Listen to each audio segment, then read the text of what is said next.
Exciting episode के साथ मैं हूं आपका मेजबान दानियाल हुसैन। नाजरीन, आज का जो टॉपिक है वो बड़ा इंटरेस्टिंग वंस अगेन होने जा रहा है। आज हम एक बार फिर से बात करेंगे प्रोक्योरमेंट के हवाले से। हमारे आज के जो मेहमान हैं उनका एक बड़ा वास्ट एक्सपीरियंस है प्रोक्योरमेंट की फील्ड में, और आज हम उनकी जर्नी के हवाले से बात करेंगे कि किस तरीके से उन्होंने अपने करियर का आगाज़ किया, एजुकेशन का, देन प्रोफेशन का, और कितने डिफरेंट डिपार्टमेंट्स में वो प्रोक्योरमेंट की चीज़ें देखते रहे हैं, और अपने जो उनके एक्सपीरियंसेस हैं डिफरेंट ऑर्गेनाइजेशंस के हवाले से, डिफरेंट सर्टिफिकेशंस के हवाले से बात करेंगे कि कौन कौन सी नेशनल और इंटरनेशनल लेवल की सर्टिफिकेशंस हैं।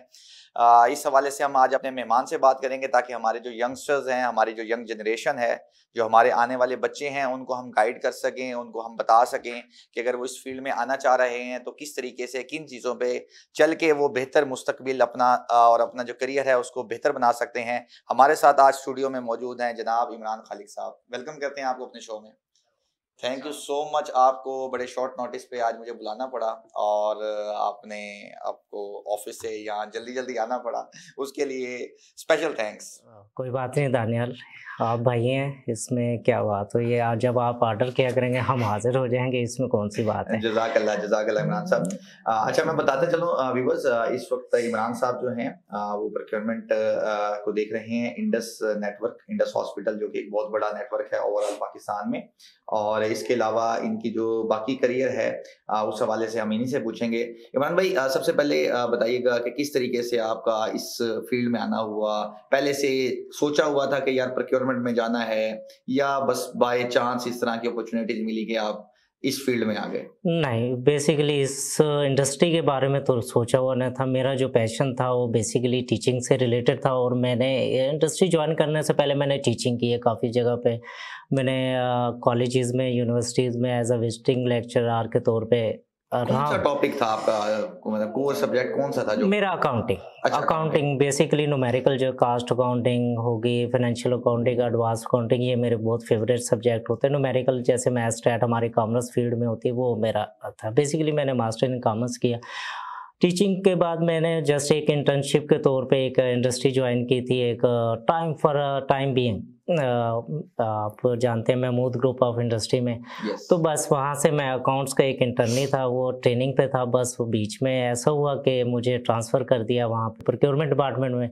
बस 2015 में जब वो प्रोक्योरमेंट डिपार्टमेंट गया तो वहाँ से अब जर्नी चलना स्टार्ट हुई है, अब तक चल रही है प्रोक्योरमेंट डिपार्टमेंट से। इसमें मैं मुख्तलिफ ऑर्गेनाइजेशन में भी प्रोक्योरमेंट करता रहा क्यों, और इस फील्ड में आने के बाद पता चला कि इंडस्ट्री लाइफ जो है वो टीचिंग लाइफ और चीज़ है। इंडस्ट्री लाइफ का अपना मज़ा है, टीचिंग लाइफ का अपना मज़ा है, लेकिन मुझे अब इंडस्ट्री लाइफ में ना बहुत मज़ा आ रहा है, और इसमें बहुत कुछ सीखने को भी है। जो नई टेक्नोलॉजी है उसके भी बारे में जानने का बड़ा पता चल रहा है, और फर्दर जो है ना बहुत सारे लोगों, मार्केट में बंदा टच रहता है, दुनिया में क्या हो रहा है, क्या होने वाला है, इस चीज़ के बारे में बड़ा नॉलेज मिलता है। चलें, ज़बरदस्त। ये तो आपने खुद ही उस चीज़ का जवाब दे दिया जो अगला सवाल मैं आपसे पूछने वाला था, कि दोनों टीचिंग सेक्टर और देन जो आपका इंडस्ट्री सेक्टर है, क्योंकि मेरा अपना भी अगर बात करें तो मैं भी टीचिंग सेक्टर से निकल के और इंडस्ट्री सेक्टर में आया, और बात फिर वही है कि दोनों की अपनी अपनी जो है ना कुछ एडवांटेजेस हैं और कुछ डिसएडवांटेजेस हैं। टीचिंग, देखिए टीचिंग का एक अपना मज़ा है। टीचिंग में जो आजकल का जो ड्यूरेशन चल रहा है, जो टाइम पीरियड चल रहा है, अगर हम उस हिसाब से देखें तो टीचिंग अब वो वाली चीज़ नहीं रह गई जो हमारे ड्यूरेशन में होती थी। तो टीचिंग में ये आता है, एक मज़ा होता था। आज भी अल्हम्दुलिल्लाह मैं देखता हूँ ना, कहीं भी मेरा स्टूडेंट बैठा होता है, हम फ़ख्र से कहते रहते हैं कि हमारा फ़लाँ जगह पे, फ़लाँ इंस्टीट्यूट में या फ़लाँ पोस्ट पे एक स्टूडेंट बैठा होता है। वो उसका अपना मज़ा है। इंडस्ट्री में अपना मज़ा है। यहाँ अपने असिस्टेंट होते हैं, ऑफिसर होते हैं, जूनियर होते हैं, जो उनका नाम लिया जाता है कि हाँ फ़लाँ मेरा एक जूनियर बैठा है, या मेरा ऑफिसर बैठा है, या मेरे जो हेड हैं वो बैठे हो, तो ये चलता ही रहता है। जबरदस्त। अच्छा, बात चल रही थी प्रोक्योरमेंट की। बेसिकली आज हमारा जो आज के प्रोग्राम का टॉपिक भी प्रोक्योरमेंट है, तो सबसे पहले तो हमारे व्यूअर्स को ये बताएं कि व्हाट इज प्रोक्योरमेंट, होती क्या प्रोक्योरमेंट? बेसिकली देखें ना, ये हम इसको ना एक टर्मिनोलॉजी में ले आए, प्रोक्योरमेंट है क्या चीज़। वैसे अगर देखा जाए प्रोक्योरमेंट ना हर जगह ही हो रही होती है। बेसिकली हम एक छोटा सा इसमें एग्जांपल लें तो ये परचेजिंग से रिलेटेड, आपने घर की भी चीज़ें परचेज करना है तो आप किसी भी शॉप पे जाते हैं या डिपार्टमेंट स्टोर पे जाते हैं, आपने क्या करना है, पेमेंट करनी है, अपनी डिमांड डिज़ायर जो है, डिज़ायर और डिमांड जो आपकी बन गई है, आपने वो परचेज करके ले आनी है। लेकिन इंडस्ट्री में इसको प्रॉपर एक फील्ड है जिसमें इसमें डिफरेंट प्रोसेस होते हैं। प्रोक्योरमेंट में हम अगर इंडस्ट्री के लिहाज से कि प्रोक्योरमेंट के लिए हमने एक सोर्सिंग करनी होती है, एक चीज़ की एक कोई भी डिमांड होती है, कोई भी चीज़ चाहती है, उसका एक प्रॉपर एक रेलेवेंट फील्ड में रेलेवेंट फील्ड से रिलेटेड उसकी सोर्सिंग करके कोई भी चीज़ है, हम उसको जब सोर्सिंग करते हैं फिर उसकी जो क्या कहते हैं स्पेसिफिकेशन, क्वालिटीज, डिलीवरी, ये थिंग, वो एक पूरा एक प्रोडक्ट का पूरा जो नॉमेनक्लेचर होता है ना, वो ढूंढने के बाद फिर हम उसको उसकी डॉक्यूमेंटेशन प्रोसेस, उसको बेसिकली हम प्रोक्योरमेंट का नाम। लास्ट मेरा प्रोग्राम था कामरान नफीस साहब के साथ, वो भी चिल्ड्रन हॉस्पिटल मुल्तान में प्रोक्योरमेंट की चीज़ों को देखते रहे हैं कुछ 4-5 साल, बड़ा वास्ट एक्सपीरियंस है उनका। तो यही डिस्कस हो रहा था कि एक घर से लेके एक बड़ी ऑर्गेनाइजेशन तक, तो प्रोक्योरमेंट एक ऐसा सब्जेक्ट है, ये एक ऐसा डिपार्टमेंट है जो हर जगह बहुत ज़रूरी है। डेफिनेटली ये अगर देखा जाए, कुछ अगर आप बैक पे चले जाएं, कोई 5 से 6 साल पहले कोई सप्लाई चेन या प्रोक्योरमेंट का इतना कोई स्कोप नहीं था। लेकिन अब आप देखें अल्हम्दुलिल्लाह ये सप्लाई चेन और प्रोक्योरमेंट का इतना वास्ट स्कोप हो गया है कि ये एक फील्ड जैसे आपकी मेडिकल फील्ड है, इंजीनियरिंग फील्ड है, उसके इक्वल ये सप्लाई चेन में आप डिफरेंट सर्टिफिकेशंस भी हो रही है जिन पे आगे जाके हम बात करेंगे इंशाल्लाह। अच्छा देखें, 2 मेजर प्रोक्योरमेंट देखने को मिलती हैं हमारी, अगर पाकिस्तान की बात की जाए, एक प्राइवेट सेक्टर, एक पब्लिक सेक्टर है। तो किस तरह डिफरेंशिएट करते हैं आप दोनों सेक्टर्स को? देखिए जो बेसिकली जो इनके प्रोसेस होते हैं वो सेम होते हैं दोनों के, प्राइवेट हो या पब्लिक हो। थोड़ा बहुत इसमें एक जो है ना हायरार्की लेवल का या इनके जो एक मेथड है उसको में फ़र्क होता है। वो कैसे, जिसके पब्लिक जो सेक्टर होता है वो प्रोक्योरमेंट करता है एक टेंडर, वो उनके एक स्टैंडर्ड रूल्स बना दिए गए हैं, वो उन रूल्स को फॉलो करते हैं। वो एक टर्म एंड कंडीशन को जो चीज़ें एक हमारा जैसे रूल्स हैं, पेपरा रूल्स हैं, कैपरा रूल्स हैं, पाकिस्तान में इस तरह 7 रूल्स काम कर रहे हैं, पेपरा, नेपरा, सेपरा, फेडरल है, हर सूबे का अपना है, गिलगित का अपना एक है, बिल्कुल अपना है। अब वो उस रूल्स एंड रेगुलेशन के तहत उसके अंदर रहते हुए प्रोक्योरमेंट करेंगे जो भी चीज़ करनी होगी। जो प्राइवेट सेक्टर है वो बेसिकली चीज़ें वही वो, लेकिन उसमें उनकी अपनी एक वो अथॉरिटी चल रही होती है, वो अपने हिसाब से मर्ज करके चल रहे होते हैं, वो अपने ही लायामल बना रहे होते हैं, वो अपने ही तरीक़ेकार से चल रहे होते हैं, लेकिन कुछ डॉक्यूमेंटेशन जो होती है वो उन्हीं से सेम कर रहे होते हैं। ये बेसिकली डिफरेंट है प्रोक्योरमेंट और पब्लिक प्रोक्योर। और बेसिकली यहाँ हमारे व्यूअर्स को थोड़ा सा बताते चलें कि मैंने ये क्वेश्चन इनसे इसलिए पूछा क्योंकि इनका गवर्नमेंट या पब्लिक जो प्रोक्योरमेंट है उनमें भी इनका बड़ा वास्ट एक्सपीरियंस है, क्योंकि ये KPK में रहे हैं और एक गवर्नमेंट सेक्टर में रहे हैं जहाँ ये प्रोक्योरमेंट की जिम्मेदारियाँ तीन हॉस्पिटल्स थे वहाँ, और इसके साथ साथ ये प्राइवेट हॉस्पिटल्स या प्राइवेट डिफरेंट ऑर्गेनाइजेशंस को भी सर्व कर चुके हैं। लिहाजा एक ऐसा इंसान जिसने दोनों चीज़ों का मज़ा लिया हो या दोनों चीज़ों का टेस्ट किया हो, वो बेहतर तरीके से एनालिसिस कर सकता है। दोनों में से बेहतर आपको कौन लगा कि प्राइवेट इदारे बेहतर हैं या जो सरकारी इदारे हैं, पब्लिक जो हमारी प्रोक्योरमेंट हो रही है, कहाँ आपको ज़्यादा इजी वे में आपने अपनी जो है ना जॉब को एंजॉय किया? अगर ज़्यादा आप ईजनेस की तरफ जाएं और सही स्टैंडर्ड के तरफ, वो पब्लिक प्रोक्योरमेंट है, क्योंकि उसके स्टैंडर्ड सेट कर दिए गए हैं ना, तो उसमें हमारी जो मैनेजमेंट है या हम कुछ चेंज कर सकते हैं। वो देखें, वो एज पर लॉ अगर कोई रेगुलेशन चेंज होती है तो ना उसमें वेंडर कुछ कर सकता है। वो एक हमें पता है कि हमने यही करना है और इसी के मुताबिक चलना है, इससे बाहर जा ही नहीं सकते।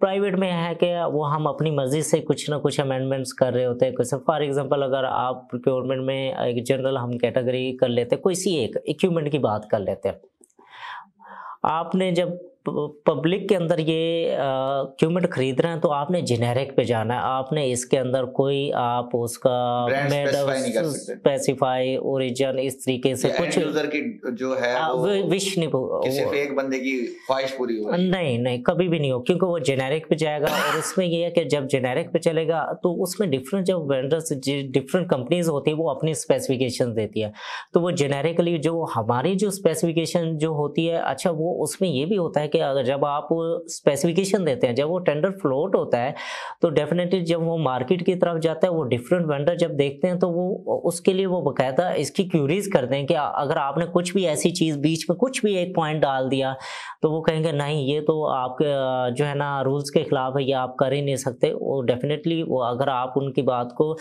नहीं अंडरस्टैंड करेंगे तो फिर आपको ना दो मेन चीज़ें देख रही होती हैं।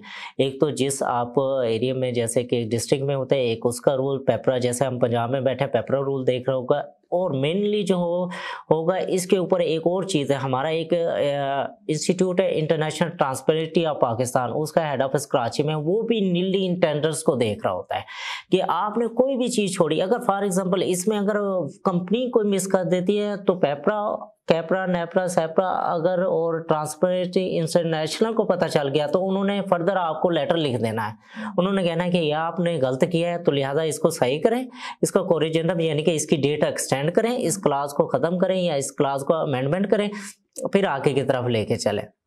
जो ये इससे क्या होता है कि जो जेनेरिक होती है इसमें बंदे को ज़्यादा ना वो नहीं करनी पड़ती, वर्किंग इतनी ज़्यादा उन्हें पता है कि ये चीज़ करनी पड़ती है। तो जब ये क्यूरी क्लोज हो जाती है तो फिर एक स्मूथ होता है कि हमने टेक्निकली किसको एक्सेप्ट किया, रिजेक्ट किया। अब ये देखें इस पब्लिक के अंदर, पब्लिक प्रोक्योरमेंट के अंदर आपने अगर किसी वेंडर को टेक्निकली डिस्क्वालीफाई किया है तो आपको रीज़न देनी पड़ेगी। आप फाइनेंशियल टेंडर कभी भी नहीं खोल सकते। सबसे पहले आपने उसको लेटर लिखना है कि आप टेक्निकली डिस्क्वालीफाई हैं। जो टेक्निकली क्वालिफाइड होंगे आप उनको भी लेटर लिखेंगे कि आप क्वालिफाइड हैं। अच्छा, जब आपने किसी को डिस्क्वालीफाई कर दिया, आप वेट करेंगे, फाइनेंशियल नहीं खोल सकते, उसके 7 डेज होते हैं मिनिमम ग्रीवेंस आने के। अगर देखो आपने सही तरीके से उसे रिजेक्ट किया, कोई किसी पॉइंट पे रिजेक्ट किया जो आपने बिड के अंदर डाला है, जिसको हम एसपीडी स्टैंडर्ड बिडिंग डॉक्यूमेंट्स कहते हैं, जो हमारा होता है, हमने वो मार्केट में फ्लो, अगर उसके मुताबिक और उसके जो आपने टर्म है उसके मुताबिक किसी में अगर वो नेग्लिजेंस है या कोई फेक डॉक्यूमेंट्स निकला है तो आपने वो किया है, तो आप पहले वेट करें मिनिमम 7 डेज। उसके तरफ से अगर रिप्लाई नहीं आता, फिर अगर वो रिप्लाई आ जाता है, जस्टिफाई हो जाता है, फिर हमें उसको टेक्निकली क्वालिफाइड करना पड़ेगा, और नहीं तो हमें क्या करना पड़ेगा, दूसरी तरफ जाना पड़ेगा। अब ये भी होता है ना, जब तक उसका इश्यू रिजॉल्व नहीं होता आप फाइनेंशियल नहीं खोल सकते। फाइनेंशियल खोलेंगे फिर वही हमारा जो लॉस्ट होगा, जो हमारी स्कोरिंग के मुताबिक उस तरह। लेकिन प्राइवेट सेक्टर में ऐसा होता है, फॉर एग्जांपल आपने कोई इक्विपमेंट लेना है, अब हमारा एंड यूज़र कहता है कि नहीं मुझे ना ये इस कंपनी के इक्विपमेंट, डेफिनेटली उसकी एक सर्विसेज, उसकी रिप्यूट बहुत अच्छी होती है, हर इक्विपमेंट की अच्छी होती है। जो हमारा एंड यूज़र या डॉक्टर जो होता है, वो जिस इक्विपमेंट पे काम कर चुका होता है उसके लिए वो फिजिबल होता है, बजाय वो नए टेक्नोलॉजी नए इक्विपमेंट को ज़रा देखे, उसके लिए वो थोड़ा सा नहीं होता। क्योंकि देखना, अगर जर्नी को देखो 7-8 साल से उसी इक्विपमेंट में काम कर रहा है, वो नए इक्विपमेंट को ज़रा एक्सेप्ट करते हुए थोड़ा सा वो होता है। जब प्राइवेट सेक्टर में ये कार्य होंगे, अगर उसमें 4-5 वेंडर्स हमारे हैं, हमने कंपैरेटिव जो हमारा प्रोसेस होता है वो करते हैं, उसमें हम डिसीजन ले सकते हैं कि हम किसी को एक्सेप्ट करें, किसी को रिजेक्ट करें। उसमें वेंडर कुछ भी नहीं कर सकता, वो हमारी सोल। बेसिकली सादा अल्फाज में एक जो पब्लिक टेंडर्स है, जाहिर है वो अवाम का पैसा है, टैक्स पेयर मनी है, तो उसको आपने आज जवाबदेह होते हैं। जो कमेटी होती है, जो भी उस ऑर्गेनाइजेशंस के जो हेड हैं, वो जवाबदेह होते हैं गवर्नमेंट इदारों को, गवर्नमेंट ऑफिशियल्स को, कि आपको ये हमने पैसा दिया, ये टैक्स पेयर की मनी थी, आपने इसको सही तरीके से यूटिलाइज किया या नहीं किया। जबकि एक अगर प्राइवेट बात की जाए तो जाहिर है मैं हूँ, मैंने अपने लिए कुछ भी लेना है तो मैं डिसीजन मेकर हूँ। मैंने नॉर्मली 1 मैन शो चल रहा होता है कि जी ठीक है जी, मुझे ये कोड पसंद है, मैंने ये ले लिया, मुझे किसी कंपैरेटिव की, किसी उसके दूसरे की मसला नहीं। 500 महंगा भी है, 5-10 लाख रुपए महंगा भी कोई इक्विपमेंट है, तो अगर मुझे ये पसंद है तो that's it. So this is the main difference I guess. Nazreen, ऐसे ही इंटरेस्टिंग क्वेश्चंस का सिलसिला आज के अपने मेहमान जनाब इमरान खालिक साहब से जारी रहेगा। मिलते हैं एक शॉर्ट ब्रेक के बाद।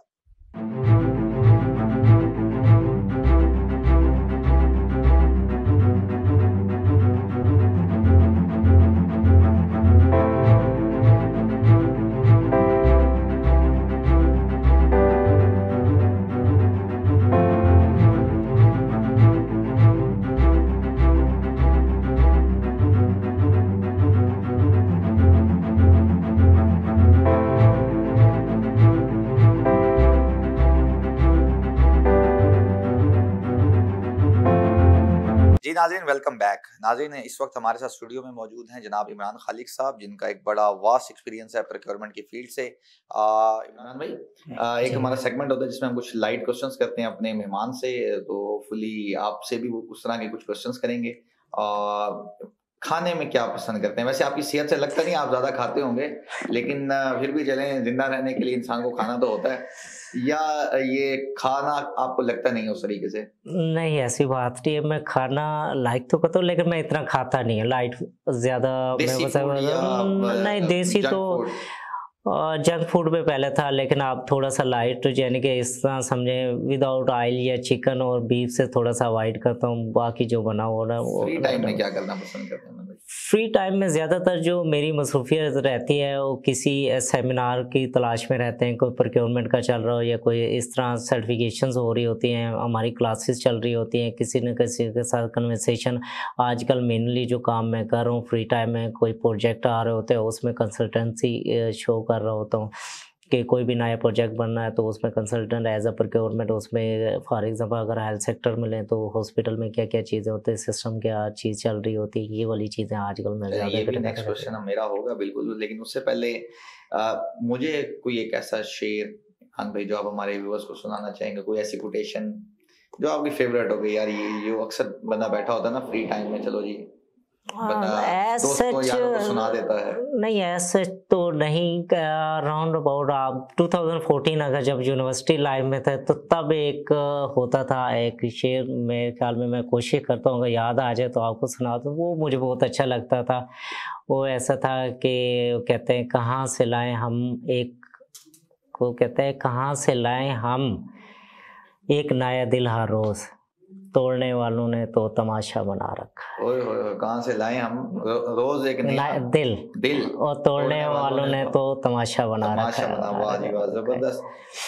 अच्छा, अभी जैसे हेल्थ सेक्टर की बात की, अब जाहिर है आपका मेजर जो प्रोक्योरमेंट का जो आपका एक्सपीरियंस है वो भी हेल्थ सेक्टर में है, तो किस तरह देखते हैं हेल्थ सेक्टर को as compared to other procurement, या हेल्थ सेक्टर प्रोक्योरमेंट के हवाले से उसकी मोटी मोटी बातें हमारे व्यूअर्स को जो बताना चाहेंगे आप? देखिए, हेल्थ जो प्रोक्योरमेंट होती है ना, डिफरेंट सेक्टर की डिफरेंट नौयत की होती है। हेल्थ सेक्टर देखें, हमारे पास एक इमरजेंसी है। अब आप देखें इसके हेल्थ सेक्टर के अलावा मैंने जब लाइफ स्टॉक में प्रोक्योरमेंट की, मुझे लगता था वो इजी होगी, लेकिन मुझे लगा लाइफ स्टॉक की प्रोक्योरमेंट बहुत डिफिकल्ट, और वो इस हेल्थ सेक्टर की प्रोक्योरमेंट्स हैं जो हमारा हेल्थ सेक्टर, उससे बहुत डिफ़िकल्ट है और बहुत क्रिटिकल, और इतनी इमरजेंसी नौयत की होती है ना, बंदे को समझ नहीं होती। लाइफ स्टॉक में जैसे मैंने एक पोल्ट्री में वर्क किया, अब वहाँ शेड होते हैं, ब्रेलर लेयर। अब ब्रेलर जो होती है या लेयर होती है जो हमारी, वो बर्ड्स होते हैं। अब वो अगर किसी एक को भी अगर कुछ हो जाए तो वो ऐसे ना पीछे लाइनें लग जाती हैं, यानी कि आप वो ऐसे बर्ड को नहीं कह सकते यार रुको मैं आपके लिए इंजेक्शन लेके आ रहा हूँ तो आपकी तबीयत ठीक हो, वो नहीं, कभी भी नहीं। उसमें मैंने बहुत 1 साल काम किया उस पर। मेरी जो ड्यूटी रही, मुझे ये नहीं पता होता था कि मेरा संडे रिलैक्स गुजरेगा या नहीं, बस ये है कि फलानी जगह बर्ड को बीमारी लगनी है तो वो मेडिसिन पहुँचानी है। जो हेल्थ सेक्टर है डेफिनेटली यहाँ भी इमरजेंसी, लेकिन यहाँ हम ऑलरेडी प्रिपेयर होते हैं। लाइफ सेक्टर में आप जितना भी अपने आप को प्रिपेयर रख ले, लेकिन फिर भी कोई ना कोई चीज़ मिसिंग हो जाती है। लेकिन हेल्थ सेक्टर में आप ऑलरेडी प्रिपेयर्ड होते हैं, आपका जो स्पेशलिटीज़ की चीज़ें होती हैं वो ऑलरेडी आपके स्टॉक में मौजूद होती हैं, ताकि किसी भी इमरजेंसी, कोई भी इमरजेंसी आ जाए, कोई भी सिचुएशन आ जाए, अनसर्टेनिटी किसी टाइम भी आ सकती है, हम उसको निपटने के लिए उस टाइम खड़े हो।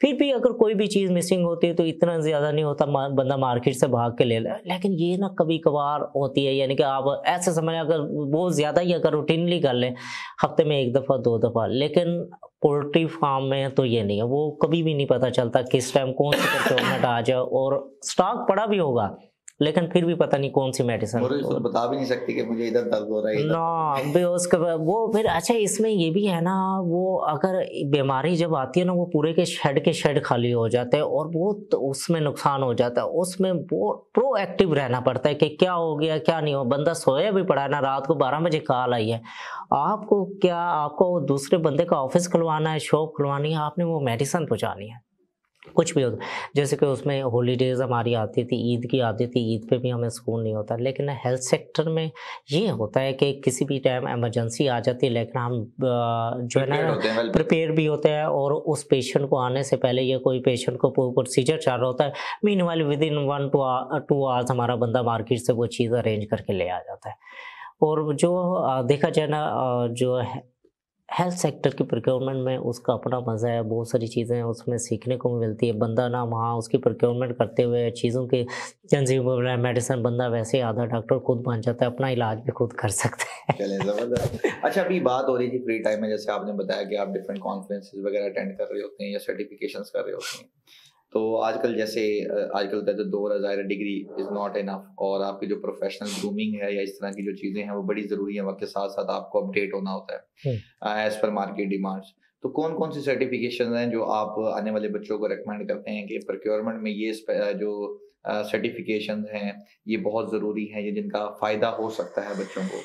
इसमें दानियल भाई, इसमें 2 चीज़ें हैं ना, एक तो सप्लाई चेन की अभी तो हमारी प्रॉपर डिग्री स्टार्ट होगी, हाँ जी, हाँ बीबीएस जी, सप्लाई चेन भी बिल्कुल, हो रहा है, बीबीए भी एमबीएस हो रहा है, सप्लाई एमबीए भी चेन हो भी रहा है। हो रहा है। इसके बाद फिर देखिए, जो ये हमारा बीबीएस सप्लाई चेन और एमबीएस सप्लाई चेन बेसिकली ये हमारी ये बेसिक एजुकेशन है जो हर किसी ने लेनी है। अब जो वक्त के साथ चीज़ें आ रही है वो डेफिनेटली हर कोर्स के अंदर चीज़ें हैं, लेकिन उसका जो प्रैक्टिकल होता है वो डिफरेंट सर्टिफिकेशन के थ्रू है। अब देखें ना, उसमें आप सप्लाई चेन एक छोटा सा डिपार्टमेंट, उसमें एक वास्ट डिपार्टमेंट है।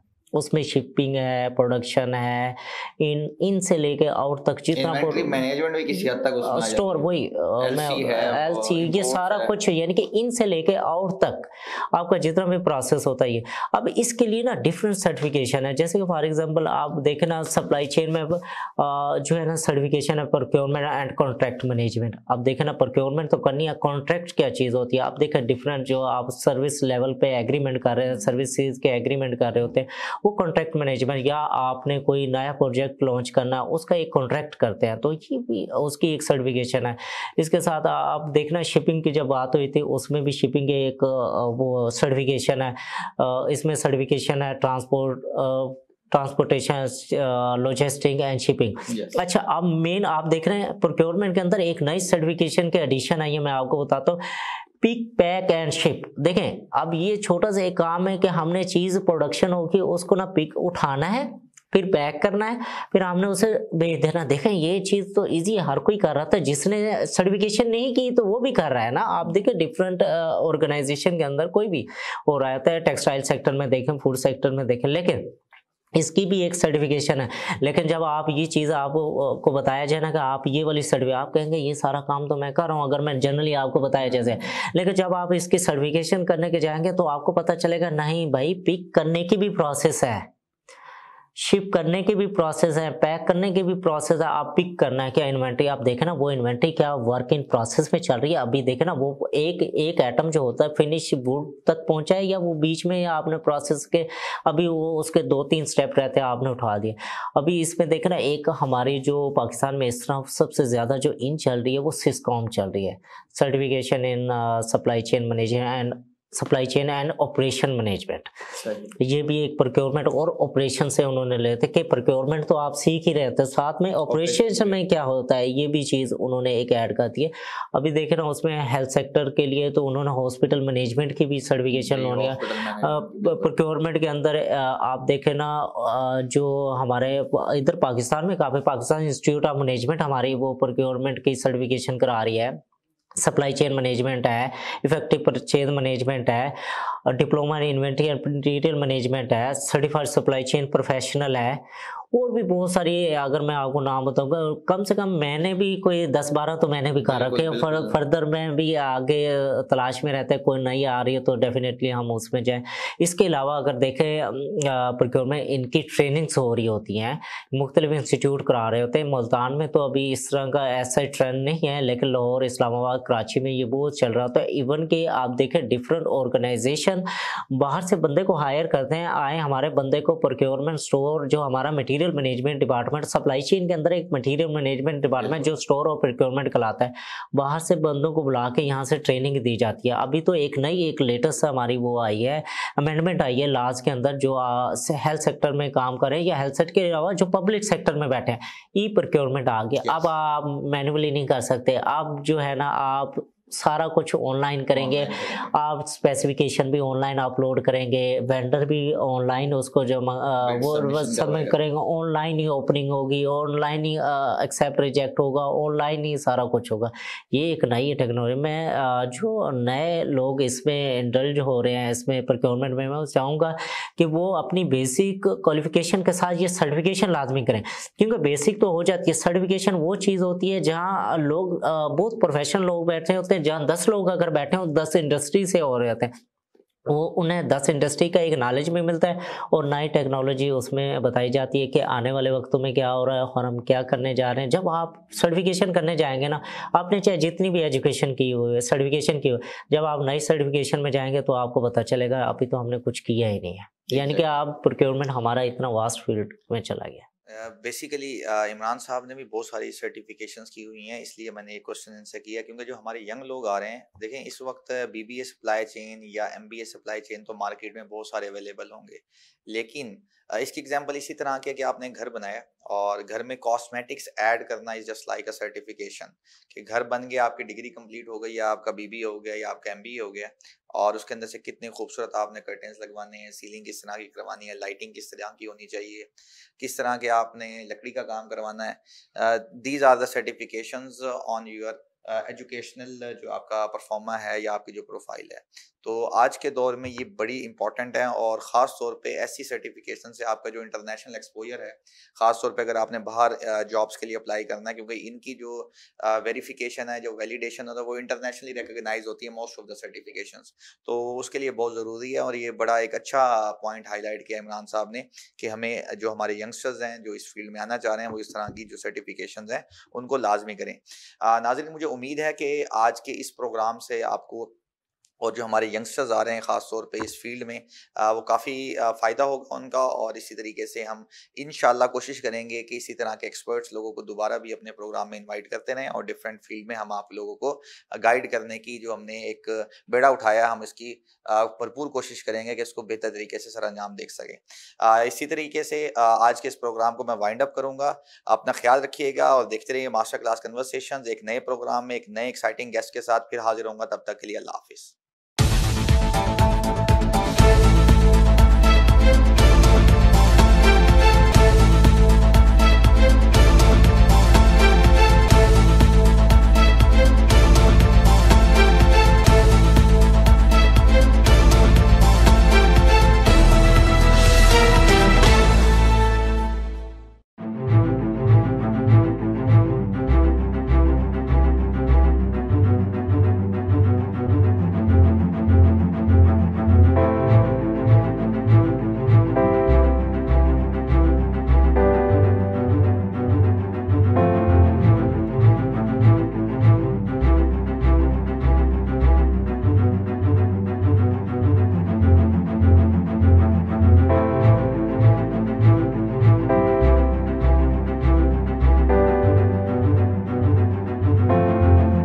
पूरी नहीं हुई होगी, वक्त से पहले बच्चा पैदा हुआ होगा, तो उसकी ऑटोमेटिक